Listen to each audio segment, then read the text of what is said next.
guys, I'm Janet on occasion, and today playing the Total War Warhammer Battle Replay. And I brought cattle with me. I'm playing as the cattle, and alright, yeah, beastman. So I'm playing as the beastman, and yeah, we're playing against the Empire. So this was a messy one. This is classic beastman versus Empire. You know me, I like beastman versus Empire. I like this matchup because I just can't stand the Empire generally. But against beastmen, they always tend to make mistakes, which is great. So anyway, got a front line of Goreherd with shields.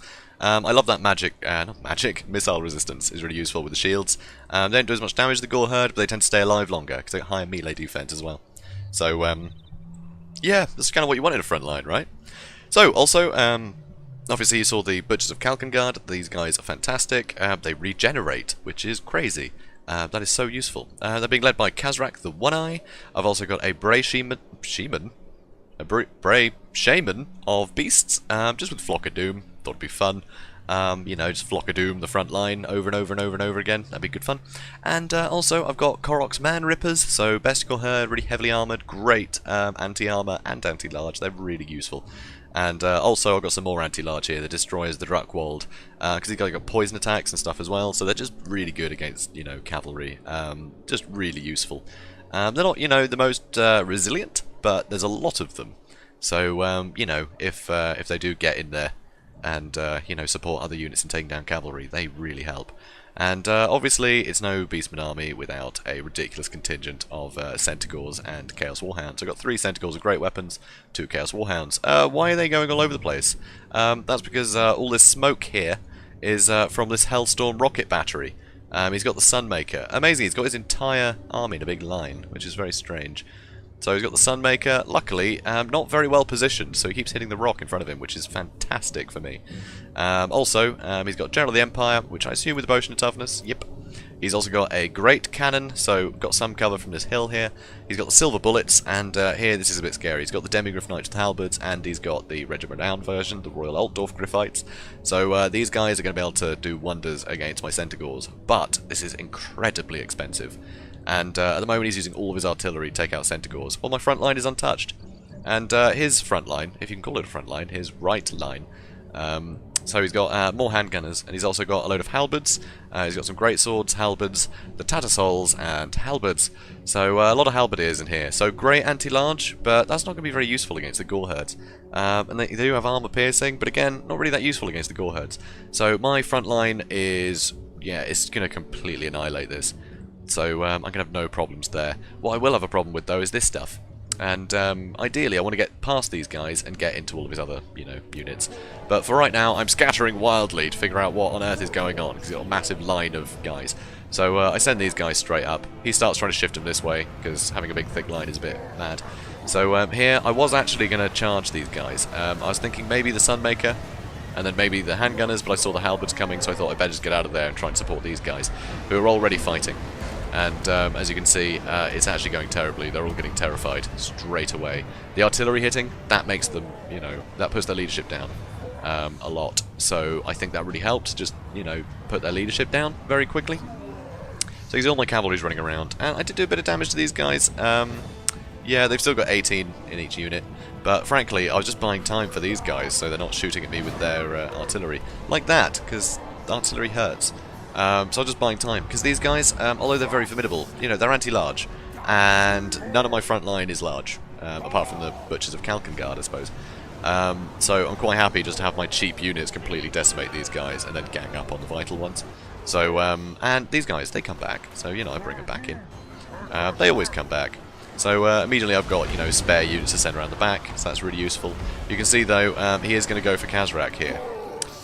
So I do a Flock of Doom to damage these 2 units. It's always great using Flock of Doom on something like the Tattersalls, because there's, you know, high model count, so it'll do more damage, but also they're unbreakable, so any damage you can do to them is great, just to, you know, get rid of them quicker. So I've still got these guys in reserve that destroys the Drakwold. Here you can see fighting Demigryphs more. So 2 units smashed into me, and they immediately get terrified again. Yeah, so they're really not doing well in this fight. Over here, though, you can see Khazrak taking a lot of damage from the General of the Empire. But, you know, he's still in the fight, it's fine. Bit of wavering going on here because of the great swords, but I do have Khazrak's Man Rippers that have got great armor piercing.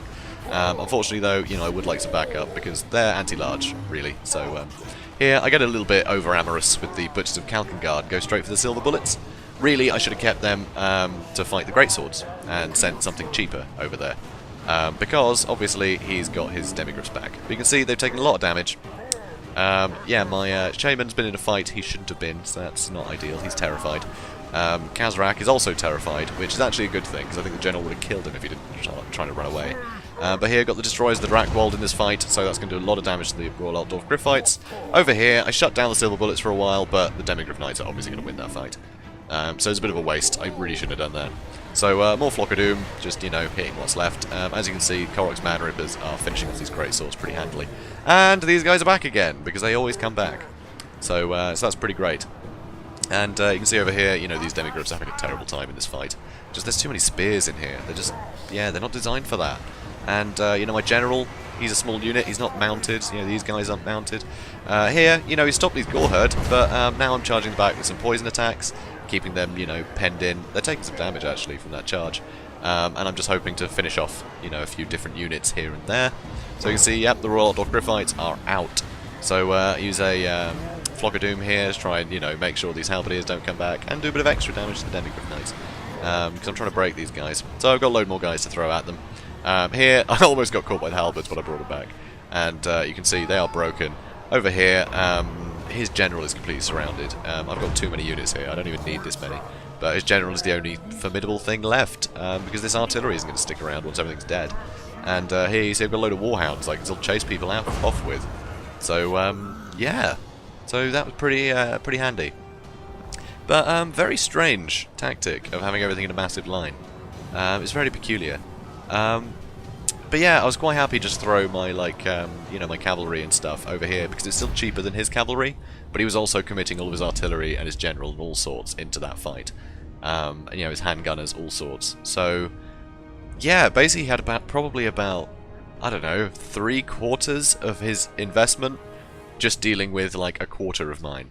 So I was quite happy for that to happen while I completely decimated all of his infantry. And once all of his infantry is dead, and, you know, I can come back with just the scraps of my cavalry, you know, to pick off archers and things, you know, because everything else was just really unarmoured and vulnerable, you know, once that front line had gone. So if they're busy trying to chase, you know, dogs and Centaurs around, then, yeah, I'm quite happy to make that trade. So, as you can see, Centaurs got, like, no kills. You know, they did essentially rubbish, but actually they did their job. They did quite a bit of damage to, you know, his most valuable units, and it bought me a load of time to just destroy his front line. You can see Greatswords did pretty well, 43 kills. You'd expect them to do well, but then they're up against Khazrak's Man Rippers. They got 62, so they completely outperformed, which is pretty incredible to say that I'd thrown a load of fodder at the Greatswords first that they should have been able to hack through.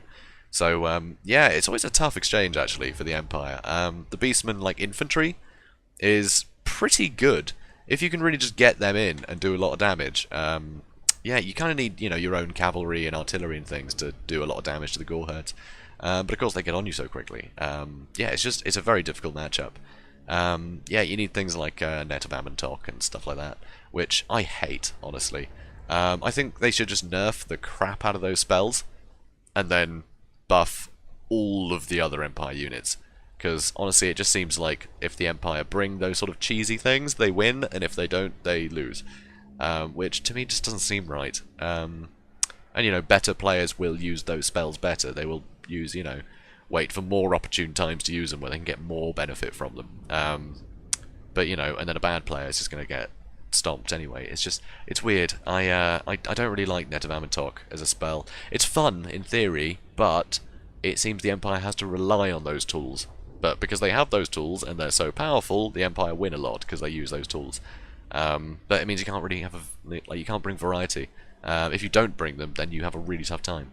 So it means that every Empire battle wins, you know, using the same method, which I don't really like. It doesn't seem good. So I'm glad that Wolfhard didn't bring those cheesy tactics, but you saw how much trouble he had. You know, my front line just decimated his, even though he won the cavalry, you know, engagement so well.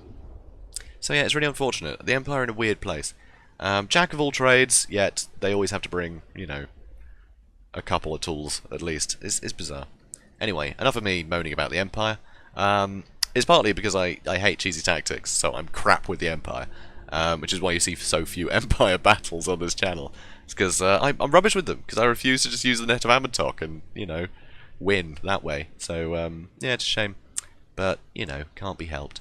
So, guys, yeah, if you enjoyed this, and if you enjoyed my rambling, then, yeah, please do comment, like, and subscribe, and I'll see you in the next one. Have a good day, guys.